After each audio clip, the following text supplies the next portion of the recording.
Vamos falar, por que não, dessa tendência precoce dos brasileiros de já anteciparem o próximo pleito. O fato é que a cada dia que passa, a eleição presidencial do ano que vem segue se aproximando. E claro que os políticos não perdem um segundo. Isso porque dessa vez o ex-presidente Michel Temer recebeu, inclusive recentemente, aqui em São Paulo, o governador de Minas Gerais, Romeu Zema, em busca de aconselhamentos e sugestões, e apresentou a ele uma espécie de plano para unir o centro e a direita em um único projeto presidencial, claro, no contexto em que realmente a inelegibilidade do ex-presidente Bolsonaro se mantenha. Segundo a revista Veja, pessoal, a ideia aqui seria integrar as propostas de Romeu Zema, governador de São Paulo, Tarcísio de Freitas, também o governador do Paraná, Ratinho Júnior, e o governador de Goiás, até agora o único pré-candidato anunciado, Ronaldo Caiado. E essa proposta ali forma uma espécie de programa que eles batizaram ainda preliminarmente de Movimento Brasil, com projetos para o futuro do país. Agora eu quero ver aqui com o nosso querido Mano Ferreira, seria Michel Temer o maestro ideal para essa orquestra, porque pode muito bem acabar parecendo uma daquelas bandas, né, onde tem 4 vocalistas querendo ter o protagonismo, mas não tem nenhum baterista para dar o ritmo. Seria Michel Temer o baterista do momento? Pois é, Marinho. Primeiro, bom dia para você, bom dia para os nossos colegas, bom dia para a nossa audiência. Eu acho que Michel Temer é um nome extremamente qualificado e que tem as credenciais necessárias para ajudar a conduzir um diálogo nesta direção. É um ex-presidente extremamente habilidoso do ponto de vista da articulação política. Vale lembrar que foi o último presidente que, de fato, conseguiu ter uma articulação consistente com o Congresso Nacional. De tal modo que, mesmo com a popularidade muito baixa, aprovou uma série de reformas muito difíceis de serem aprovadas na nossa cultura política. Então, acho que Michel Temer tem experiência e habilidade suficiente para conseguir ajudar que o diálogo seja frutífero. E a estratégia que o Temer propõe é que, neste momento, não se deve falar sobre nomes para a chapa de um modo imediato, mas focar na construção da convergência a respeito de ideias para o Brasil. Eu acho que, num contexto em que passamos por uma última eleição que, de verdade, não houve a apresentação de propostas, de planos de governo consistentes para o país, e a gente está lidando até hoje com as consequências disso, é muito saudável e importante que possamos ter, de fato, um debate baseado em projetos. Pelo menos é o que deveria ser, é o que a gente espera, mas há um Brasil real que a gente tem que lidar frontalmente. Aqui, né, Maria de Carli?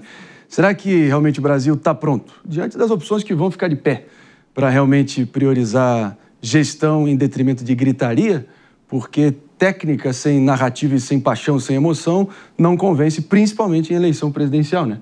Você trouxe um ponto aí muito importante, né? A gente viu nas eleições de 2024 como foi tudo isso, como foi disruptivo esse apelo do candidato dos rios, do candidato que apela para emoção, do candidato do barraco, dos barracos nos debates, passaram a ser, assim, dar mais ibope que novela das 8. E a situação em eleição nacional aprofunda isso. Pois é, e você sabe, tem até recortes, eu não sei se vocês, como eu sou muito fã de política, eu fico vendo recortes, assim, dos próprios debates presidenciais que não chegaram a ser tão baixos como o de 2024, mas já tem uns cortes bem engraçados, né? Aquele meme que viralizou do padre da festa junina e tudo mais. Quem não lembra disso, né? Mas voltando aqui, eu acho que o Michel Temer ele faz um papel democrático muito importante, né? No momento que a gente tem uma democracia que está titubeando, porque ela foi tomada pela febre da polarização, onde os extremos têm mais vez, as emoções né, virou aquela política visceral, onde a razão não faz sentido, e política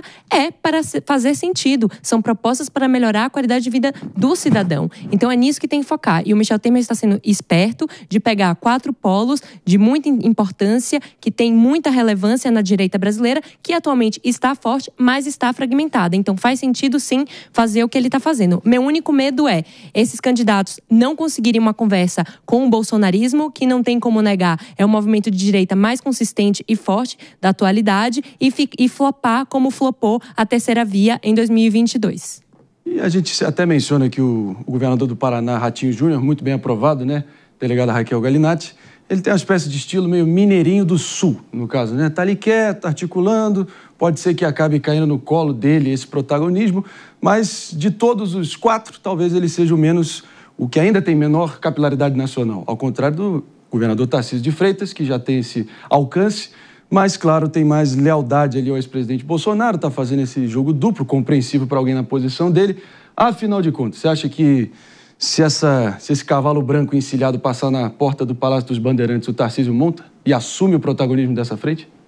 Eu acredito que o Tarcísio, ele é um nome extremamente aceito por ambas as polarizações, tanto esquerda como direita, pelo fato da sua competência, da sua gestão estar sendo baseada, por mais que exista ideologia tendendo a querer um aceno do próprio governador, ele não tira a sua roupagem técnica na condução do Estado mais rico da Federação.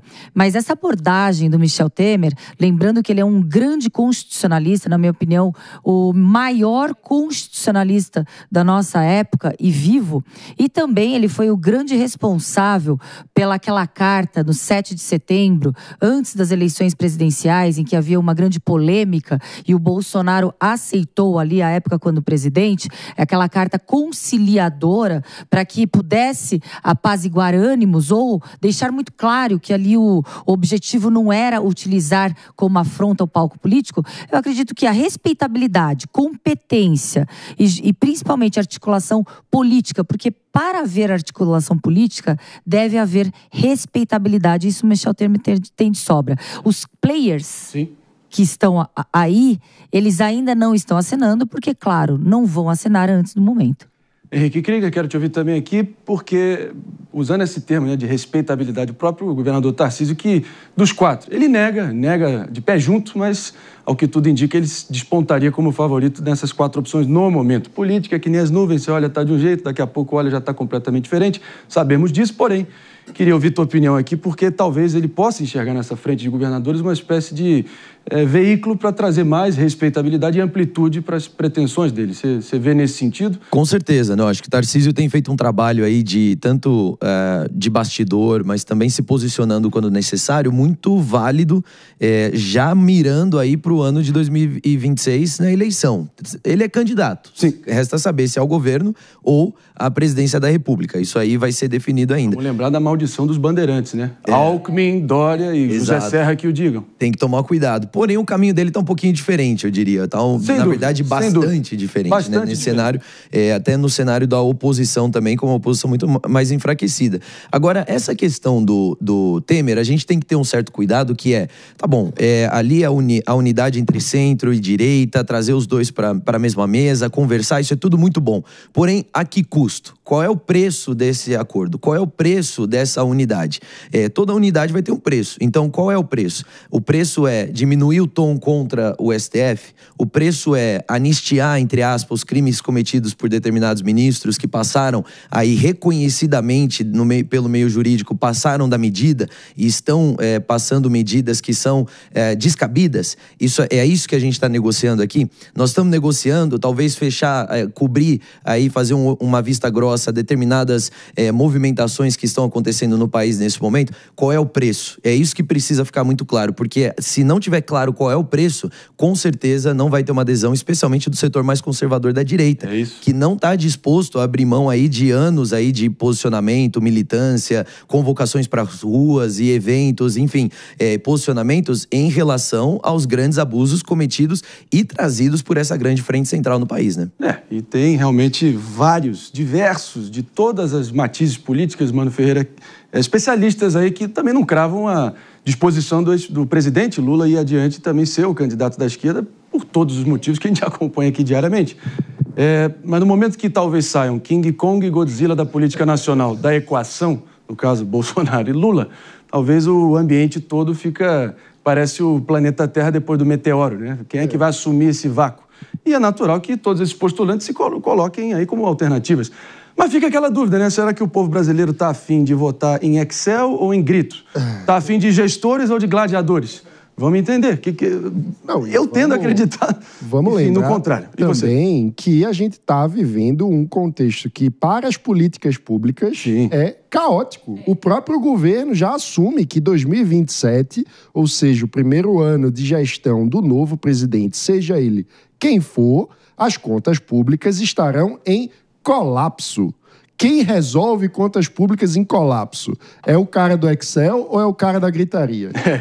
Repare, a gente não pode esquecer quais são as necessidades reais do país. O efeito de você ter o orçamento público em colapso é inflação, é empobrecimento, é desemprego, é uma piora da qualidade de vida do cidadão brasileiro, que se importa, na minha visão, muito mais com a própria situação econômica de bem-estar para si, para sua família, para os seus filhos, terem condições de sonhar com a vida melhor do que com qualquer pauta de agente político ideológico.